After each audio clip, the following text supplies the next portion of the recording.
Baik, Assalamualaikum warahmatullahi wabarakatuh.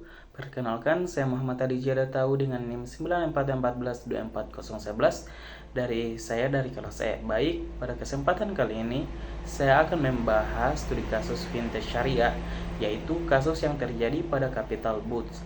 Kasus ini penting untuk kita pahami karena seringkali fintech syariah dianggap lebih aman, padahal tetap memiliki risiko yang signifikan. Nah, Capital Boots merupakan platform fintech syariah yang berbasis di Singapura dan berfokus pada pembiayaan UMKM.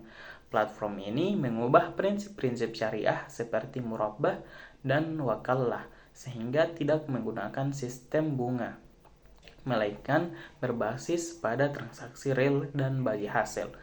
Nah, karena ini berbasis sektor real, kinerja investor sangat bergantung pada kondisi usaha yang dia biayai. Nah, dalam praktiknya Capital Boots menghubungkan investor dan pelaku UMKM yang membutuhkan modal usaha.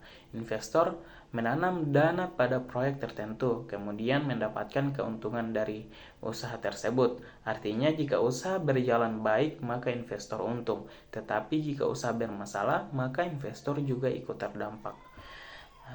Jika kita lihat kronologi kasus ini, masalah itu muncul pada tahun 2022 pada tahun 2020 saat pandemi COVID-19 melanda. Nah, banyak UMKM mengalami penurunan pendapatan yang drastis, bahkan sebagian mengalami kerugian. Akibatnya banyak borrower tidak mampu membayar kebijakannya tepat pada waktunya. Nah, hal ini menyebabkan keterlambatan pembayaran, restrukturisasi pembiayaan, hingga beberapa kasus gagal bayar yang default. Nah, jika dianalisis, kasus ini terjadi karena kombinasi beberapa faktor. Yang pertama yaitu faktor eksternal, yaitu pandemi yang menyebabkan krisis ekonomi.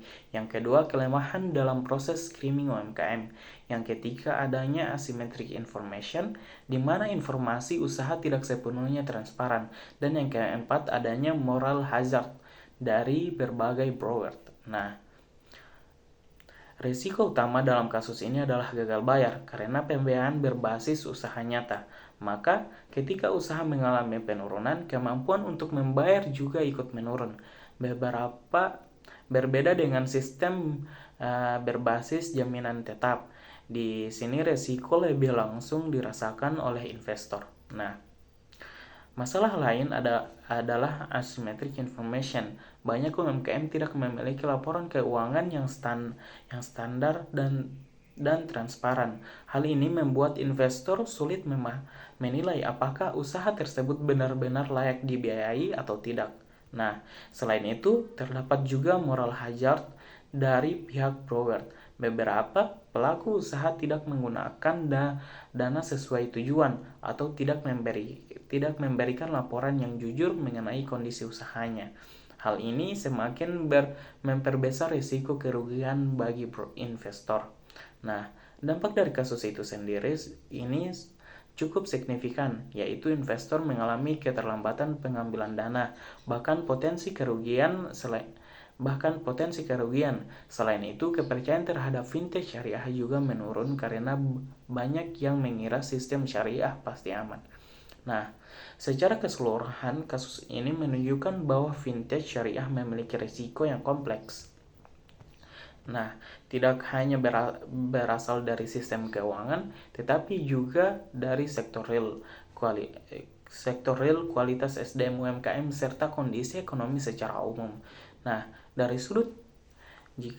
sudut pandang regulator, diperlukan pengawasan yang lebih ketat, terutama dalam proses seleksi borrower dan transparansi informasi.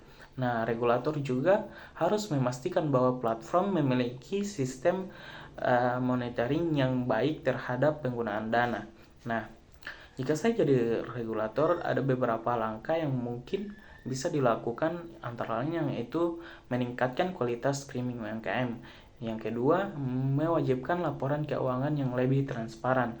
Dan yang ketiga, memberikan edukasi kepada investor serta mendorong diversifikasi investasi untuk mengurangi risiko.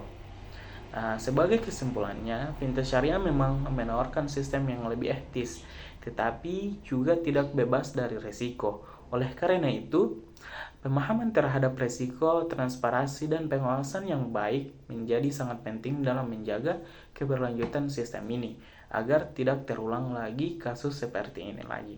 Nah, mungkin hanya itu yang bisa saya sampaikan pada video kali ini. Wassalamualaikum warahmatullahi wabarakatuh.